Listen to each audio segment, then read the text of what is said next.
बोलो वृंदावन बिहारी लाल की। आज बड़े सौभाग्य का दिन है। आज इस पृथ्वी में गंगा का अवतरण हुआ। गंगा दशहरा, ज्येष्ठ दशमी तिथि। भारत की संस्कृति को अगर हम गंगा के बिना देखेंगे तो वो बिल्कुल शून्य नजर आएगी, क्योंकि गंगा के अवतरण और उसके बाद हमारी संस्कृति का उसके साथ ओतप्रोत होना, वही हमारी जो आध्यात्मिक संस्कृति है। पूरा भारत गंगा से जुड़ा हुआ है। ऐसा क्यों है? गंगा में ऐसी क्या विशेषता है? बहुत सारी बातें गंगा माता के बारे में हमने सुनी, लेकिन गर्ग संहिता में एक बात लिखी जो सुन के हम हैरान हो गए। एक बार ब्रह्मा, विष्णु, महेश गोलोक धाम में गए भगवान राधा कृष्ण का दर्शन करने। तो वहां पे जब युगल सरकार का इन्होंने दर्शन किया और वहां पे भगवान राधा कृष्ण ने जो रास की, उसमें ऐसी पराकाष्ठा हुई कि राधा कृष्ण एकदम तरल हो गए और जल में परिवर्तित हो गए। उस जल को ब्रह्मा जी ने अपने कमंडलू में ले लिया। गर्ग संहिता में लिखा हुआ है। राधा कृष्ण जल में परिवर्तित हो गए और वो जल ब्रह्मा जी ने अपने कमंडलू में धारण कर लिया। और जब वामन भगवान, जो प्रसंग आपके घर में कल हुआ, का चरण ब्रह्मलोक तक पहुंचा, तो उसी जल से उन्होंने उनके चरण धोए। वही जल गंगा के रूप में तीनों लोगों को पवित्र कर रहा है। तो गंगा क्या हुई? इसलिए गंगा के साथ सब लोग जुड़े हुए हैं। इतनी छोटी सी शीशी गंगा की सब घरों में मिलेगी आपको। हमारा जीना मरना गंगा के साथ है। बहुत सारी बातें हैं, लेकिन प्रसंग ये है कि हरिवंश पुराण में ये बात आती है कि जो रघुकुल है, वहां पे 60,000 जो उनके पुत्र हैं रघुकुल के, वो कपिल मुनि के आश्रम में गए, अश्वमेध यज्ञ के घोड़े के पीछे पीछे, और कपिल मुनि की दृष्टि से वो सारे भस्म हो गए, वहीं पे एकदम राख बन गए। तो उनके जो वंशज हैं वो इस प्रयास में हैं कि उनको कैसे मुक्ति मिले। सबने कहा कि आप गंगा को लाओ, गंगा आएगी अगर तो उस भस्म के साथ स्पर्श होगा तो वो मुक्ति प्राप्त होगी। 3 जनरेशन इस काम में लगी रही। महाराज दिलीप ने भी बड़ी चेष्टा की। दिलीप के घर बच्चा ही नहीं हो रहा है और वहां पे गंगा के लिए भी कुछ कर नहीं पा रहे हैं, और पूर्वज वहां पे मुक्ति की प्रतीक्षा कर रहे हैं। तो वशिष्ठ मुनि इनके कुल गुरु हैं। वशिष्ठ मुनि शुरू से रघुकुल के कुल गुरु इसलिए बने कि यहाँ पे त्रेता युग में भगवान राम आएंगे, तो इसलिए पुरताई उनकी स्वीकार की उन्होंने। गए दिलीप महाराज और उनकी पत्नी। तो मुनि ने कहा कि तुम मेरी एक गाय की सेवा करो, सब काम हो जाएगा। क्या बात है, एक गाय की सेवा करो। तो राजा और रानी दोनों गाय की सेवा में लग गए। रानी तो उसका सारा ध्यान रखती, साफ सफाई वगैरह, लेकिन जो जंगल में वो घास चरने जाती तो राजा दिलीप उसकी सुरक्षा के लिए धनुष लेके पीछे चलते। एक दिन गाय थोड़ी सी उनसे दूर हुई और एक बहुत बड़ा सिंह ने आके गाय को पकड़ लिया। अभी मारा नहीं, सिर्फ पकड़ा। तो गाय की चिल्लाहट सुन के महाराज दिलीप ने देखा तो देखा कि गाय तो पूरी तरह सिंह के वश में है। अब वो ना तीर छोड़ सकते हैं ना कुछ कर सकते हैं। तो उन्होंने हाथ जोड़ के सिंह से याचना की कि तुम छोड़ दो। तो किस भाषा में बात हुई पता नहीं, लेकिन हरिवंश पुराण में यह लिखा है कि सिंह ने कहा कि गाय मेरा भोजन है, पशु मेरा आहार है, तो मैं इसमें इसको छोड़ के जो मर्जी मांगो मैं तुम्हें देने को तैयार। तो महाराज दिलीप ने कहा ठीक है, आप ऐसा करिए जिससे मेरे यश में कलंक नहीं लगे। तो उसी समय उसने गाय को छोड़ दिया। उसने कहा अगर मैंने गाय को मार दिया तो तेरे यश को तो कलंक लगा, इतना बड़ा महाराज है, गाय की रक्षा नहीं कर सका। बड़े खुश हुए, छोड़ दिया, आशीर्वाद भी दिया, तो गाय को लेके वापस आए। तो ये उनकी परीक्षा थी अंतिम, और उसके बाद उनके घर वशिष्ठ उनकी आशीर्वाद से उसका जन्म हुआ जिसने गंगा को लाया। क्या नाम था उनका? भगीरथ। भगीरथ महाराज का जब जन्म होता है तो दिलीप महाराज को लगता है कि अब तो जरूर हमारे पूर्वजों को शांति मिलेगी। वो गए, फिर तपस्या की, सारा हो गया अरेंजमेंट के ठीक है, गंगा आने को तैयार है, लेकिन गंगा को वेग को कौन धारण करेगा? वो तो सीधी पताल में चली जाएगी। तो सेकंड उन्होंने बोला कि अगर कोई धारण कर सकता है तो देवादिदेव महादेव। तो महादेव की अलग से एक अंगूठे पे खड़े होकर तपस्या करनी पड़ी, जल्दी आ गए। कहते कोई बात नहीं, भेजो। तो गंगा को बड़ा वो था कि मैं, गंगा आई, कहते देखती हूँ, लेकिन महाराज उनके महेश के जटाओं में ऐसी उलझी के कितने युगों तक वही घूमती रही, बाहर निकलने का रास्ता ही नहीं मिला उसको। फिर भगवान उनकी प्रार्थना की, भगीरथ ने महाराज कृपा करो, तो उन्होंने फिर छोड़ा गंगा की धारा को। वो धारा जो कहते हैं ना मकर वाहिनी, मगरमच्छ पे सवार गंगा भगीरथ के पीछे पीछे गोमुख से लेके गंगोत्री से लेके फिर आपके जितने रुद्रप्रयाग, कर्णप्रयाग, वो सारे करते हुए ऋषिकेश, हरिद्वार, इस प्रकार जब मायापुर धाम में पहुंची, वहां जन्नू ऋषि का आश्रम था। जन्नू ऋषि के बर्तन बहा के ले गई, तो ऋषि को गुस्सा चढ़ा, उन्होंने एक आचमन किया, पानी वहीं खत्म। भगीरथ कहने लगे गंगा माता कहां चली गई? तो ऋषि को प्रणाम किया, माफी मांगी, तो उन्होंने अपनी जन्नू से मतलब निकाली, तो नाम बना जाह्नवी, है नी। तो जब यमुना जी के किनारे भगवान कृष्ण का अवतार हुआ तो यमुना तो श्रेष्ठ बन गई, क्योंकि यमुना भगवान कृष्ण की पटरानी है। तो गंगा ने भगवान से शिकायत की कि महाराज मेरा क्या कसूर है, मेरे किनारे पे आपने क्यों नहीं लीला की? कहते कोई बात नहीं, धन्य कली में महाप्रभु के रूप में मैं तुम्हारे किनारे पे ही पैदा हूंगा। तो चैतन्य महाप्रभु के रूप में मायापुर धाम में भगवान ने अवतार लिया और गंगा की ये मनोकामना पूरी की। तो इस प्रकार आप देख रहे हैं कि हमारी जो जितनी संस्कृति है इसमें गाय और गंगा इसके बिना नहीं। अब देखो गौ की सेवा से गंगा का अवतरण हुआ। तो इस प्रकार एक तो गंगा आज के दिन आई हैं, और जब कपिल मुनि के आश्रम में पहुंची तो सगर के जो वंशज, उनके जो अस्थि, उनको स्पर्श होते ही वो सारा उनका वंश मुक्त हो गया।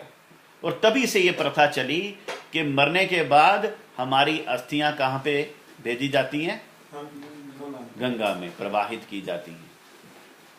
चाहे वो आर्य समाजी हो, सनातनी हो, सिख हो, जो भी हमारी भारतीय संस्कृति का हिस्सा है, उसकी अस्थियों को गंगा में प्रवाहित किया जाता है। तो इस प्रकार आज गंगा दशहरा इसलिए बोला, गंगा के स्पर्श से 10 प्रकार के पापों का नाश होता है, इसलिए दशहरा, दशहरा 10 पापों का हरण करने वाला। ठीक है जी।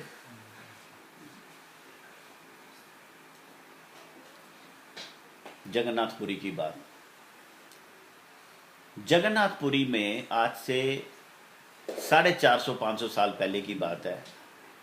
एक राजा की कन्या आई और वो जगन्नाथ जी की परम भक्त बन गई। उनका नाम था शची देवी।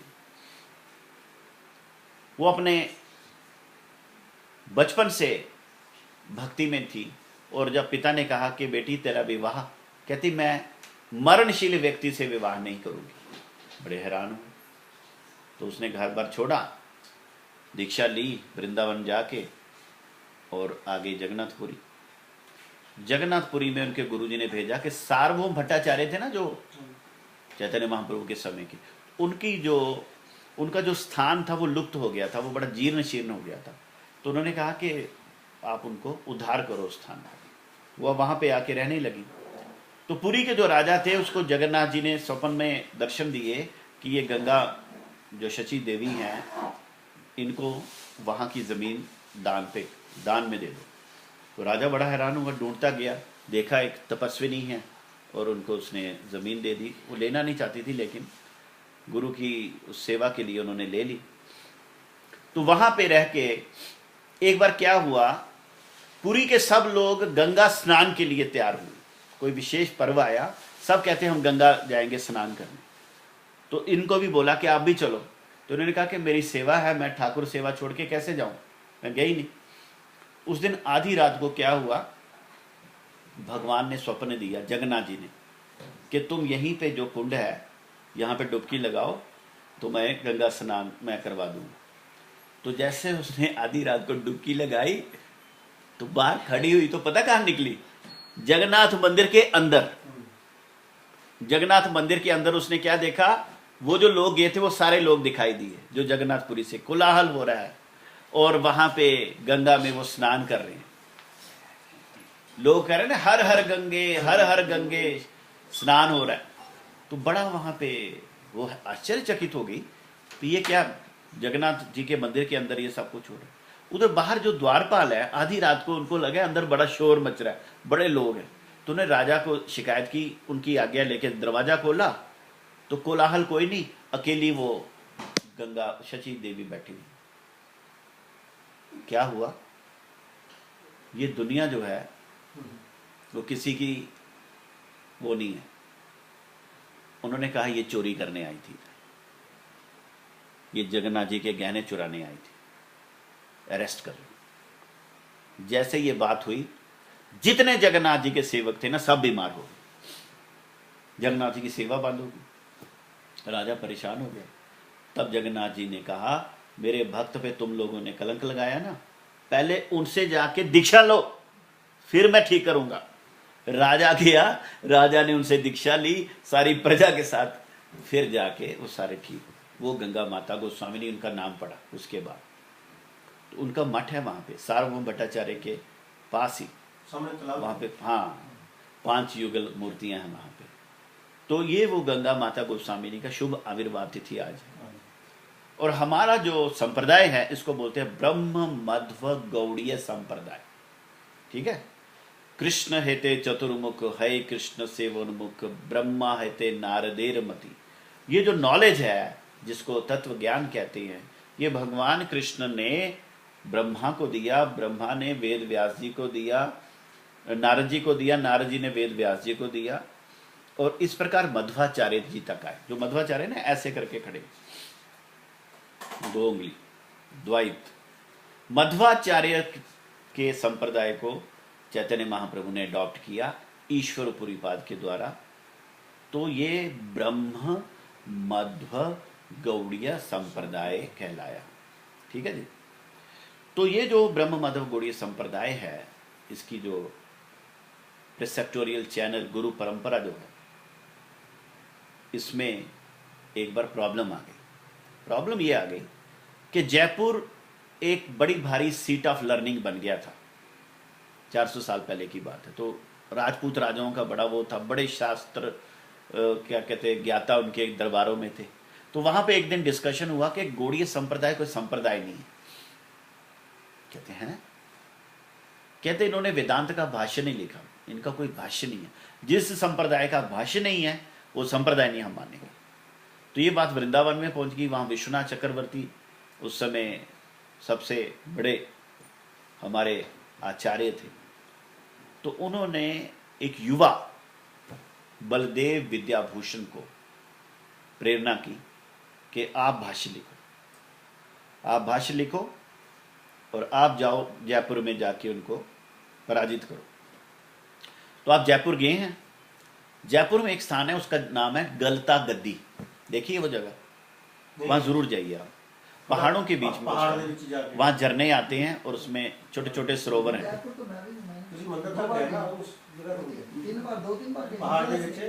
तो गलता गद्दी में वो शास्त्रार्थ हुआ सारा। तो बलदेव विद्याभूषण जो थे उन्होंने सोचा मैं भाष्य कैसे तैयार करूं। तो वो गोविंद देव जी के, आपको पता है रूप गोस्वामी जी के सेवित गोविंद देव जी का मंदिर वहां पे है। तो गोविंद देव जी को जाके उन्होंने प्रणाम किया, महाराज कृपा करो। उसी समय उनकी माला गिरी भगवान की। तो वो माला उठा के पुजारी ने बलदेव विद्याभूषण के गले में डाल दी। उन्होंने समझा भगवान की कृपा होगी। तब उन्होंने वेदांत भाष्य लिखा, गीता पे भाष्य लिखा। आपने देखा Bhagavad Gita as it is, starting में क्या लिखा है? बेस्ड ऑन गोविंद भाष्य ऑफ बलदेव विद्याभूषण।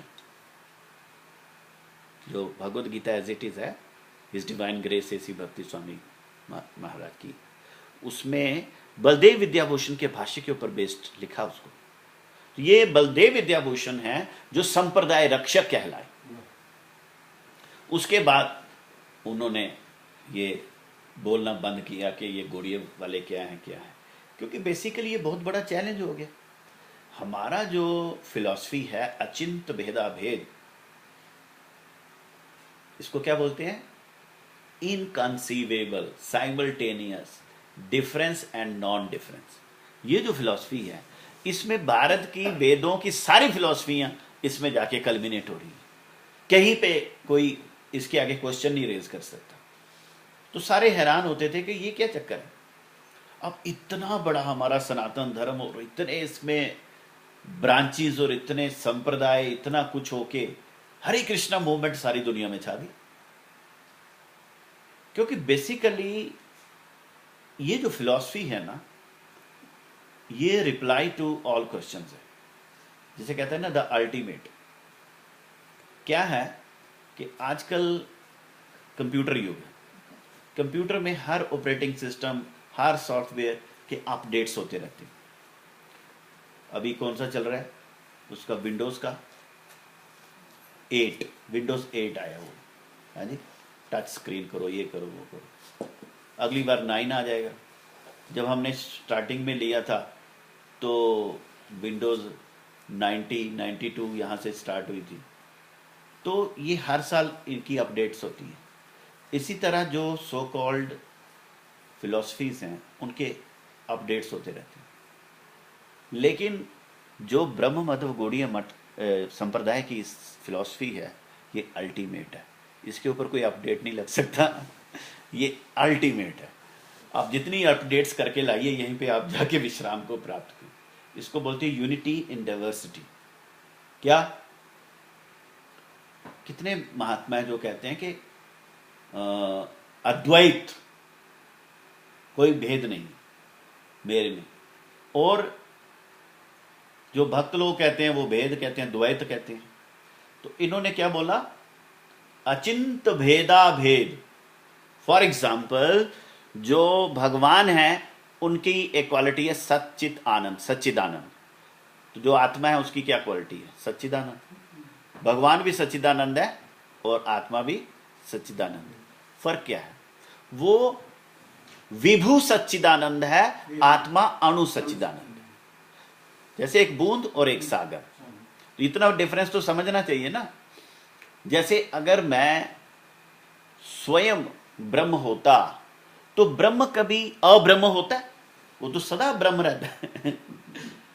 पहले मैं ब्रह्म था, अब मैं अब्रह्म हो गया, मैं माया में पड़ गया, फिर मैं वो कर करके मेडिटेशन ब्रह्म हो जाऊंगा। ऐसा नहीं पॉसिबल है, क्योंकि हम लोग जीव कोटि हैं। हम क्या हैं? जीव कोटि। हम भगवान के अंश नहीं हैं। हम भगवान की तटस्थ शक्ति के हैं, भगवान की शक्ति के अंश है। भगवान के अंश हो तो उसमें कोई डिफरेंस नहीं होता। भगवान की 3 मेजर शक्तियां हैं। कौन सी? अंतरंगा, बहिरंगा और तटस्था। तो तट जो है वो मार्जिन है, वो मटेरियल में भी जा सकता है और इंटरनल पोटेंसी में भी आ सकता है। तो वहां पे जीव की स्थिति है। अब वो किस तरफ जाता है, ये ही उसका फ्यूचर को डिफाइन करेगा। तो इसलिए तटस्था शक्ति का अंश है। कृष्णेर तटस्था शक्ति भेदा भेद प्रकाश, जीवेर स्वरूप है कृष्णेर नित्य दास। लेकिन मजा यह है कि जो इस फिलॉसफी को नहीं भी समझता है वो सिर्फ सिंपल प्रोसेस करे। क्या है? 2 ही काम करने वाले हैं। एक हरे कृष्ण महामंत्र का जाप और दूसरा महाप्रसाद ग्रहण। तीसरा आप फ्री हैं, जैसे अभी हमने किया। जब जाप हो तो आप नृत्य भी कर सकते हैं। इससे बढ़िया सिंपल लाइफ क्या हो सकती है, और इतनी ज्यादा ब्लिस देने वाली चीज क्या हो सकती है? Chant Hare Krishna and be happy और खाओ प्रसाद। और प्रसाद का कोई एंड ही नहीं है। हम आए, वो कहते जी अभी आप वो ले लीजिए, गोलगप्पे खाइए, वो समोसा खाइए, तरह तरह की चटनियां हैं। तो हमने क्या करना है? हमने ठाकुर को भोग देना है, उसके बाद खूब मौज करनी है। तो इससे बढ़िया लाइफ क्या हो सकती है? हंसते गाते नाचते नाचते भगवान तक पहुंच जाओ, कोई टेंशन ही नहीं है। बाकी क्या? आश्रमों के नाम, संप्रदायों के नाम क्या रखे हैं भारत में? उदासीन संप्रदाय। हे परमात्मा, वो मनुष्य जन्म मिला है, को खुश रहो, इतना उदास होने वाली क्या बात है? उदासीन संप्रदाय है, ये नहीं करना, वो नहीं करना, ये नहीं करना। और यहां पे प्रेशर नहीं है। जो हमारी भक्ति लाइन में प्रेशर डालने वाले हैं ना, वो उनको हम बोलते हैं, जो हमारे एक उक्ति है ना कि वो जो नया मुर्गा होता है उसकी बांग बड़ी ऊंची होती है, नया मुर्गे की भी आजान बड़ी ऊंची होती है। इसी तरह जो न्यू इनिशिएटेड होते हैं ना, वो कहते हैं ये नहीं हो सकता, वो नहीं हो सकता, बड़ा कुछ करते हैं। लेकिन जो वाकई तत्वदर्शिना महात्मा, जो शुद्ध भक्त हैं, वो समझते हैं हमारी कैपेसिटी को। ये मतलब करोड़ों जन्मों के संस्कार लेके जीव आया है, और वो संस्कार इसको खींचते हैं। कभी इसको पैशन की तरफ खींच रहे, कभी इग्नोरेंस की तरफ खींच रहे हैं।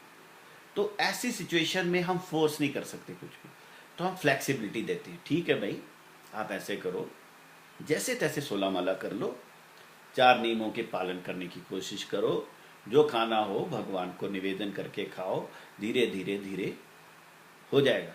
तो धीरे धीरे रे मना, धीरे सब कुछ होए, माली सींचे सो घड़ा, ऋतु आए फल होए। वो ऋतु कब आएगी? वो ऋतु कब आएगी? वो जो प्रसंग है क्षीर सागर में, भगवान विष्णु के शैया और एक कछुआ ना उनके पास पहुंच गया। बिल्कुल कहता हमारे कृपा करो। जैसे ही उसने कहा ना, हाथ जोड़े, क्षीर सागर का थपेड़ा आया, दूर चला गया। कहता मैं पहुंच भी गया था भगवान तक, अब फिर पीछे आ गया। फिर आया दौड़ता दौड़ता, बड़ी मुश्किल से युगों के बाद पहुंचा। कहता हमारे कृपा करो, फिर थपेड़ा गया, फिर चला गया। फिर तीसरी बार आया, कहता हमारे कृपा करो। कहता तू इतना फिक्र क्यों कर रहा है, मैं तेरे पास आऊंगा, तेरे को मेरे पास आने की जरूरत नहीं। तो कहते वही कछुआ केवट के रूप में उसका त्रेता युग में जन्म हुआ। भगवान राम के कहते तू मेरे को पार लगा। कहता है महाराज एक ही प्रोफेशन है, पैसे कैसे ले सकते हैं? आप भी पार लगाने का काम करते, मैं भी पार लगाने, मैं आपको यहां से लगा देता हूं, आप मुझे वहां से लगा देना। तो ऋतु आए फल होए। जब ऋतु आएगी भगवान ऐसे आ जाएंगे, नॉक होगा, आपको होगी पता नहीं कौन आया है, खोलेंगे हैं व्हाट इज दिस, इसको कस्ट्यूम पहन के आया है, ये बांसुरी पकड़ी है, मोर पंख लगाया है, ये क्या है? नीले रंग का बंदा कलर करके आया है। वो कहेगा आई एम लॉर्ड कृष्णा। कहते नो यू कैन